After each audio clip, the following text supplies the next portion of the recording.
আসসালামু আলাইকুম এভরিওয়ান। নীল প্রজাপতি গল্পের শেষ পাঠ। তো চলো বেশি কথা না কইয়া গল্প শুরু করা যাক।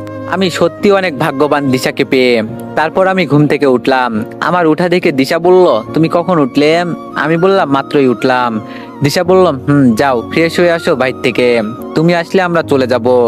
আমাকে রিলিজ দিয়ে দিয়েছে। আমি বললাম, আচ্ছা ঠিক আছে, তুমি রেডি হয়ে নাও, আমি আসছি। দিশা বলল, ওকে।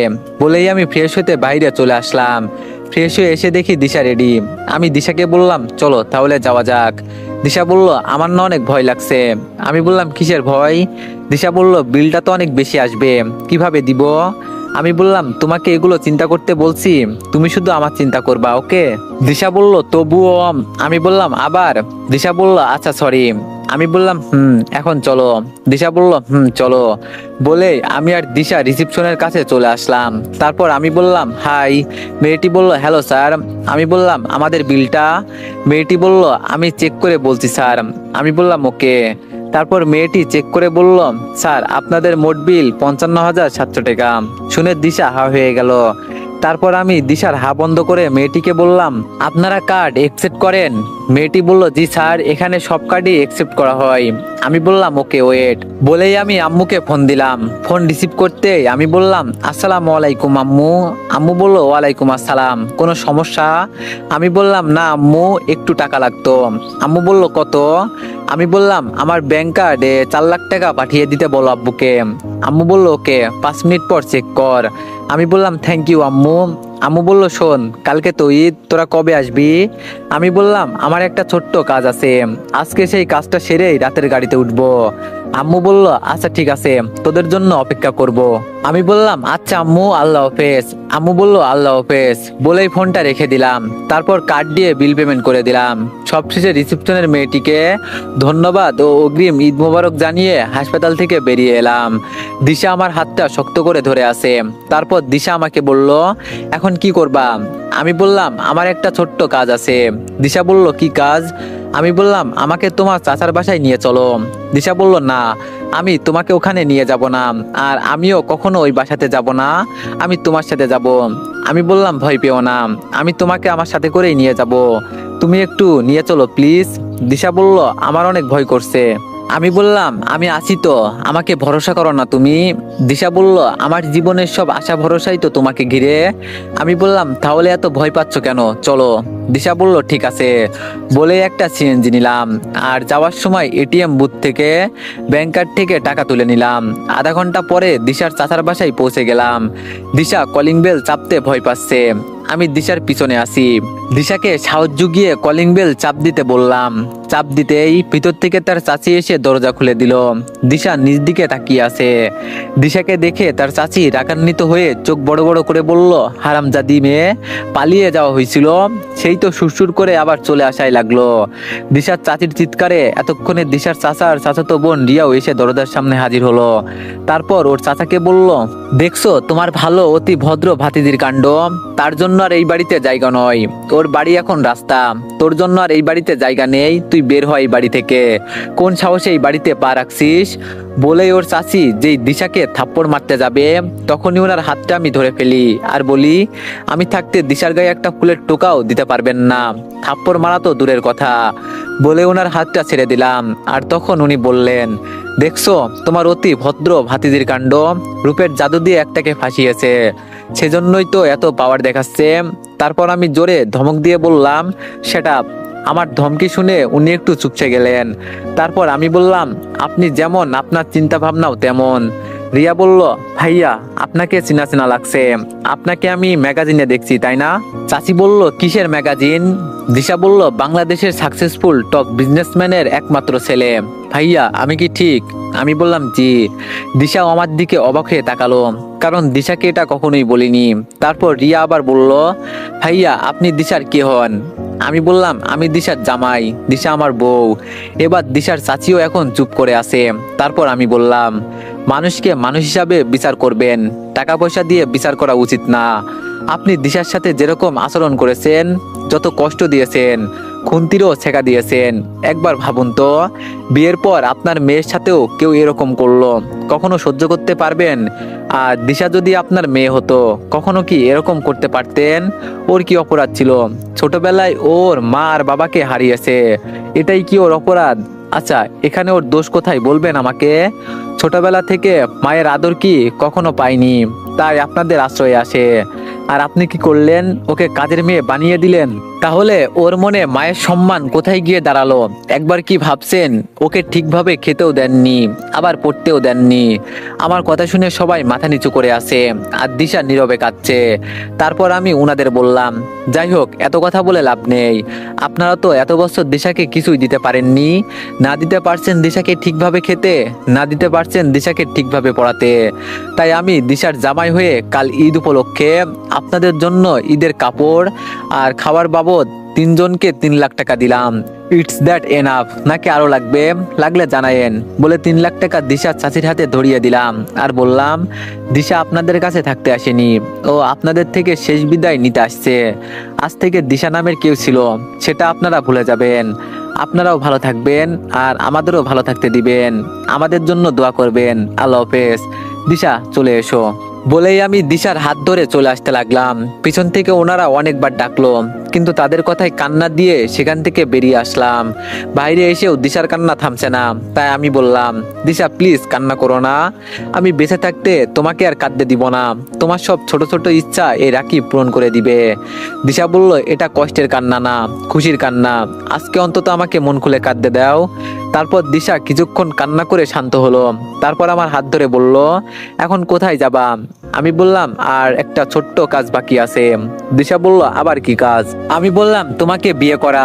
দিশা বলল, এখনই? আমি বললাম, দিশা বলল, কেন? আমি বললাম, কারণ আমি চাই তোমার আমার সম্পর্ক একটা পবিত্র দিন, মানে ঈদ দিয়ে শুরু হোক। আজকে তো রোজার সেই দিন, তাই আমি আজকে ইফতারের পর তোমাকে বিয়ে করব। দিশা বলল, তোমার চিন্তা ভাবনা খুব সুন্দর।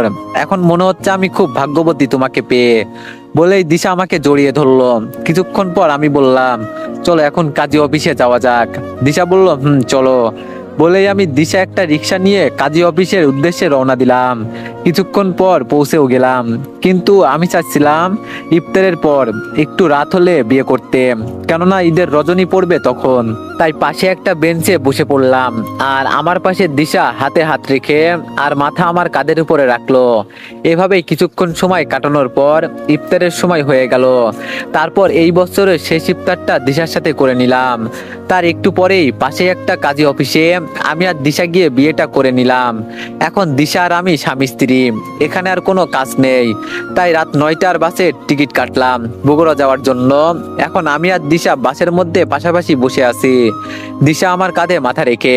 আমি আম্মুকে ফোন করলাম। ফোন রিসিভ করতে আমি বললাম, আসসালামু আলাইকুম। আম্মু বলল, ওয়ালাইকুম আসসালাম। কিরে, তোরা আসছিস? আমি বললাম, হ্যাঁ আম্মু, আমরা বাসে আছি। আম্মু, আমি বিয়ে করে ফেলছি দিশাকে। আম্মু বলল, আলহামদুলিল্লাহ। আমি বললাম, আমার বউকে বরণ করতে রেডি থাইকো। আম্মু বলল, অবশ্যই, আমি তোদের জন্যই অপেক্ষা করছি। আমি বললাম, আম্মু শোনো। আম্মু বলল, বল। আমি বললাম, ঈদ মোবারক। আম্মু বলল, ঈদ মোবারক। তারপর আর কিছুক্ষণ কথা বলে ফোনটা রেখে দিলাম। বাস চলতে লাগলো তার আপন গতিতে। দিশা আমার কাঁধের উপরই ঘুমিয়ে পড়েছে। এখন রাত 12টা 5 বাজে। ফেসবুকে গিয়ে আমার ঈদ মোবারক জানিয়ে পোস্ট করলাম। তারপর আমিও একটু ঘুমানোর চেষ্টা করলাম, কিন্তু মোটেও ঘুম ধরলো না। অবশেষে রাত 1টা 27 মিনিটে বাস বগুড়ায় বাস স্ট্যান্ডে এসে থামলো। আমি দিশাকে ঘুম থেকে ডেকে তুলতে লাগলাম। দিশা, এই দিশা। দিশা বলল, আমি বললাম, ওঠো, আমরা বগুড়া পৌঁছে গেছি। দিশা বলল, কখন? আমি বললাম, তুমি ঘুমিয়েছিলে, এখন ওঠো। তারপর দিশাকে তুলে আমরা বাস থেকে নামলাম। ঈদের আগের রাত, সবাই যে যার বাসায় ফিরছে, তাই এত রাতেও সব গাড়ি চলাচল করছে। এজন্য খুব একটা সমস্যা হলো না। অবশ্য আমাদের নিজেদেরই গাড়ি আছে, কিন্তু আমি সাধারণভাবে চলতেই পছন্দ করি। যাই হোক, বাস থেকে নেমে একটা সিএনজি নিয়ে আধা ঘন্টার মধ্যে দুপচাচিয়া এলাম। সেখান থেকে একটা রিক্সা নিয়ে সোজা বাসায় চলে আসলাম। ঘড়ির দিকে তাকিয়ে দেখি 2টা 13 মিনিট, কিন্তু দিশা আবার ঘুমিয়ে পড়েছে। হয়তো মেয়েটা সত্যি অনেক ক্লান্ত, তাই আগে রিক্সা ভাড়া মিটিয়ে নিলাম। আর ঈদ উপলক্ষে রিক্সাওয়ালা মামাকে কিছু টিপসও দিলাম। উনি অনেক খুশি হলেন। তারপর আমি দিশাকে ঘুমন্ত অবস্থায় কোলে তুলে নিলাম। বাসার দরজা কলিং বেল চাপতেই ভিতর থেকে আম্মু এসে দরজা খুলে দিল। আমি আম্মুকে দেখে বললাম, আসসালামু আলাইকুম। আম্মু বলল, ওয়ালাইকুম আসসালাম, এটাই দিশা? আমি বললাম, আম্মু। আম্মু বলল, মাশাআল্লাহ, অনেক সুন্দর, একদম সাক্ষাৎ পরি। কিন্তু ওর কি হয়েছে, তোর কোলে কেন? আমি বললাম, কিছুই হয়নি, ও অনেক ক্লান্ত তাই ঘুমিয়ে পড়েছে, আর আমি ওকে ডাকও দেইনি। আম্মু বলল, ঠিক আছে, ওকে তোর রুমে নিয়ে যা। আমি বললাম, আব্বু কোথায়? আম্মু বলল, তোর কথা বলতে বলতেই ঘুমিয়ে গেছে, ডেকে দিব? আমি বললাম, না থাক, কাল সকালেই কথা বলে নিব। আম্মু বলল, ঠিক আছে, দিশাকে রুমে নিয়ে যা, আর তুইও ফ্রেশ হয়ে খেতে আয়। আমি বললাম, না আম্মু, আমি আর কিছু খাবো না। আম্মু বলল, আচ্ছা ঠিক আছে, তাহলে তুইও ঘুমিয়ে পড়িস। আমি বললাম, ওকে। বলে আমি আমার রুমে দিশাকে কোলে নিয়ে সিঁড়ি বেয়ে উপরে যেতে লাগলাম। তারপর রুমে গিয়ে আমার খাটে গিয়ে দিশাকে শুইয়ে দিলাম। তারপর ফ্রেশ হতে একেবারে গোসল করে সেরে নিলাম, কারণ সারাদিন গোসল করা হয়নি। গোসল ছেড়ে কাপড় চেঞ্জ করে নিলাম। দিশার দিকে দেখি দিশা একদম বাচ্চাদের মতো ঘুমাচ্ছে, দেখে আমার অনেক হাসি পাচ্ছে। যাই হোক, তারপর আমিও খাটে গিয়ে বসে পড়লাম। আমারও অনেক ঘুম পাচ্ছে, কিন্তু দিশা এমন কোনাকুনি ভাবে শুয়ে আছে। আমি না দিশার ডান পাশে ঘুমাতে পারবো, আর না বাম পাশে ঘুমাতে পারবো। তাই একটা বালিশ নিয়ে সোফায় চলে আসলাম। সোফায় বালিশ থেকে ধপাস করে শুয়ে পড়লাম। ঘড়ির দিকে তাকিয়ে দেখি 3টা 40 মিনিট, তাই ঘুমানোর চেষ্টা করলাম। ফজরের আজান দিতেই ঘুম থেকে উঠে পড়লাম। তারপর ওয়াশরুমে গিয়ে ওযু করে মসজিদে নামাজ আদায় করতে গেলাম। নামাজ পড়ে এসে দেখি আব্বু আম্মু উঠে গেছে। আমি তাদেরকে বললাম, আসসালামু আলাইকুম। আব্বু আম্মু বলল, ওয়ালাইকুম আসসালাম। আমি বললাম, ঈদ মোবারক। আব্বু আম্মু বলল, ঈদ মোবারক। আমি বললাম, তোমরা এত সকালে এখানে দাঁড়িয়ে আছো যে? আম্মু বলল, তোর জন্যই অপেক্ষা করছিলাম। আমি বললাম, কেন? আম্মু বলল, তোর আব্বু তো দিশাকে দেখেনি, আর কালকে আমিও দিশাকে কিছু দিয়ে বরণ করতে পারিনি, তাই চল আমরা একসাথে গিয়ে দিশাকে সারপ্রাইজ গুলো দিই। আমি বললাম, আচ্ছা ঠিক আছে, চলো। বলেই আমি আব্বু আর আম্মু সবাই মিলে আমার রুমে চলে আসলাম। এসে দেখি দিশা উঠে নামাজ আদায় করছে। আমার রুমটা অনেক সুন্দর করে গুছিয়েছে। এত কম সময়ে এত কিছু কেমনে বুঝতে পারলাম না। যাই হোক, আমরা দাঁড়িয়ে আছি। দিশা নামাজ শেষ করে জায়নামাজ থেকে উঠে ইশারায় জিজ্ঞাসা করলেন, ইনারা কে? তাই আমি বলে উঠলাম, দিশা শোনো, এটা আমার আম্মু আর এটা আমার আব্বু। দিশা বলল, ওয়ালাইকুম আসসালাম আব্বু আম্মু। বলেই দিশা পায়ে হাত দিয়ে সালাম করতে গেল। তখনই আম্মু দিশাকে ধরে উপরে তুলে বলে উঠলো, ওয়ালাইকুম আসসালাম মা।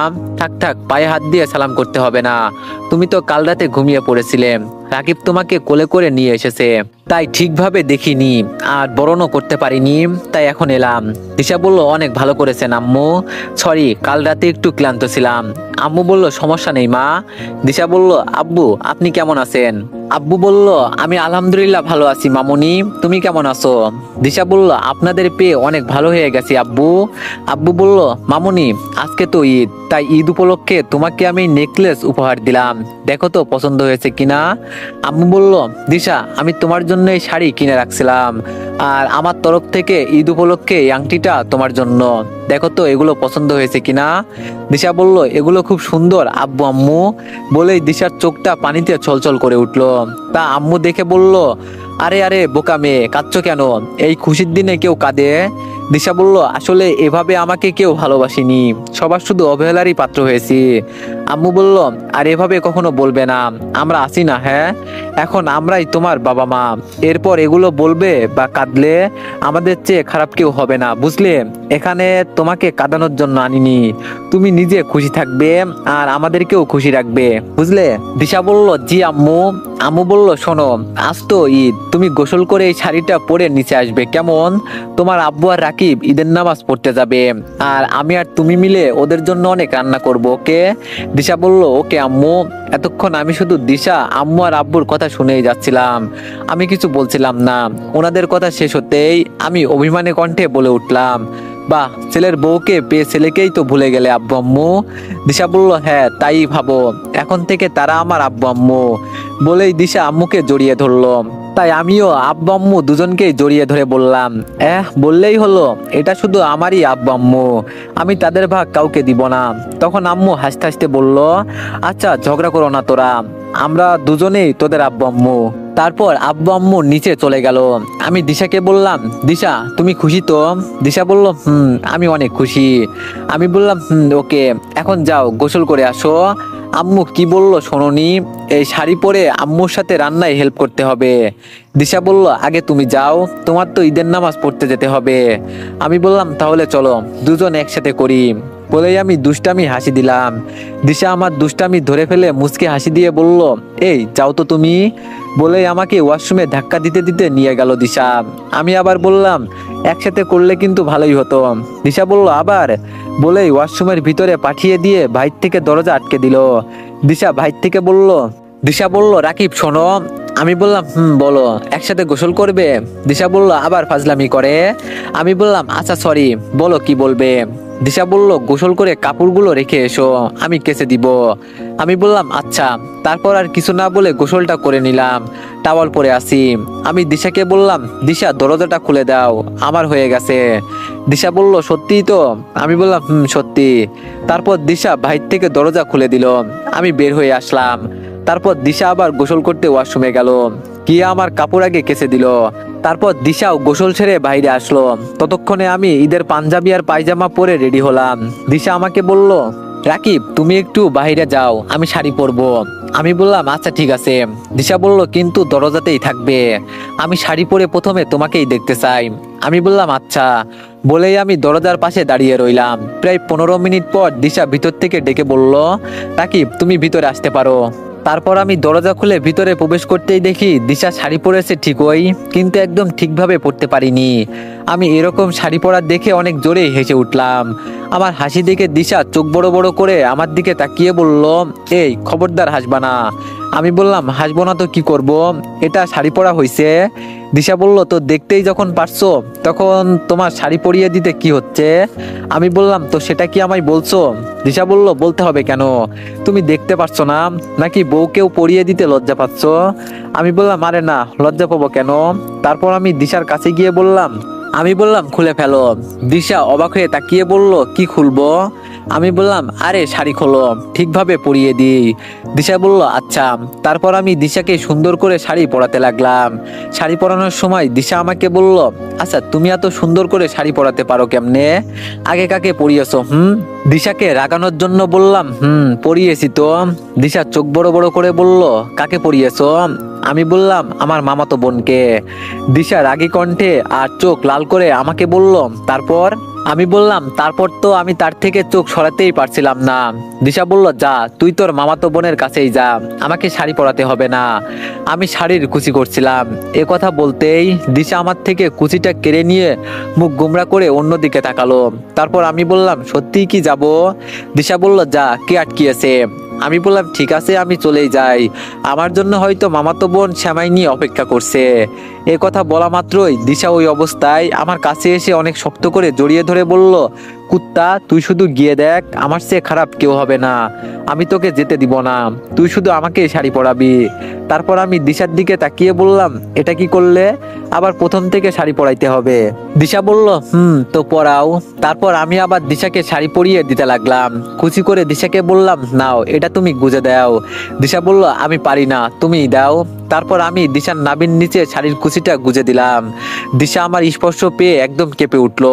তারপর দিশা আবার আমাকে জড়িয়ে ধরলো। কিছুক্ষণ পর আমি দিশাকে বললাম, দিশা ছাড়ো আমাকে, নামাজ পড়তে যেতে হবে তো। তারপর দিশা আমাকে ছেড়ে দিল। আমি আর আব্বু ঈদের নামাজ পড়তে মাঠে চলে আসলাম, আর দিশা আম্মুর রান্নায় হেল্প করতে লাগলো। নামাজ শেষে আমি আর আব্বু কোলাকুলি করলাম। তারপর বাসায় চলে আসলাম। বাসায় এসে আসসালামু আলাইকুম, আম্মু বলল, ওয়ালাইকুম আসসালাম।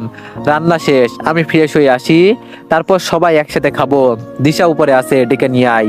আমি বললাম, আচ্ছা আম্মু। বলে আমি আমার রুমে চলে আসলাম। আমাকে দেখেই দিশা বলল, আসসালামু আলাইকুম। আমি বললাম, ওয়ালাইকুম আসসালাম, ঈদ মুবারক। দিশা বলল, ঈদ মুবারক।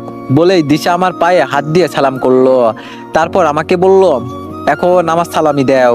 আমি বললাম, ও আচ্ছা, এই জন্য সালাম করা হচ্ছে ম্যাডামের। দিশা বলল, এখন বেশি না কথা বলে সালামি দাও। আমি বললাম, কত টাকা নিবে বলো। দিশা বলল, তুমি যা দিবে তাতেই খুশি। তারপর আমি দিশাকে 3000 টাকা দিলাম। দিশা অনেক খুশি হয়ে আমার গালে একটা পাপ্পি দিল। তারপর লজ্জা পেয়ে এক দৌড়ে নিচে চলে গেল, আর এইদিকে আমিও লজ্জায় লাল হয়ে গেছি। একটু পর আমিও নিচে গেলাম, গিয়ে দেখলাম দিশা আব্বুকে সালাম করছে। তারপর বলল, আব্বু এখন আমার সালামি দেন।